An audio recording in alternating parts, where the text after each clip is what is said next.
Hi hello viewers, ఈరోజు మనం అయితే బిఆర్ అంబేద్కర్ బర్త్డే సందర్భంగా మనం దీని గురించి అయితే తెలుసుకుందాం. విజయవాడలో ఉన్న బిఆర్ అంబేద్కర్ స్టాచ్యూ గురించి అయితే చెప్తాను.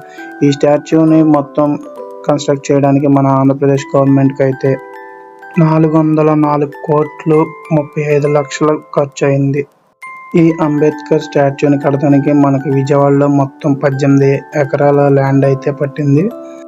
ఈ స్టాచ్యూని జనవరి 19, 2024లో అప్పటి సీఎం జగన్మోహన్ రెడ్డి ఓపెన్ చేశారు. ఈ స్టాచ్యూని స్టాచ్యూ ఆఫ్ లిబర్టీ జస్టిస్ అని కూడా అంటారు. ఎవ్రీ ఇయర్ ఇదే డేట్న ఏప్రిల్ 14న అంబేద్కర్ జయంతిని ఇక్కడ చాలా బాగా జరుపుతారు. ఈ స్టాచ్యూ కట్టక ముందు ఇక్కడ పీడబ్ల్యూ గ్రౌండ్ ఉండేది.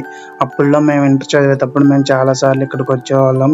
ఇక్కడ కార్ డ్రైవింగ్ నేర్చుకునేవాళ్ళు, ఎగ్జిబిషన్ పెట్టేవాళ్ళు సమ్మర్ టైంలో. అలాగే క్రికెట్ ఆడుకునేవాళ్ళు చాలామంది. ఇలా ఇది పీడబ్ల్యూ గ్రౌండ్ అని పిలువబడేది. ఇప్పుడైతే ప్రజెంట్ అంబేద్కర్ స్టాచ్యూ అని ఐడెంటిఫై అయింది. ఇలాంటి మోర్ ఇన్ఫర్మేషన్ కోసం మా ఛానల్ని ఇప్పుడే సబ్స్క్రైబ్ చేసి లైక్, షేర్, కామెంట్ కూడా చేయండి.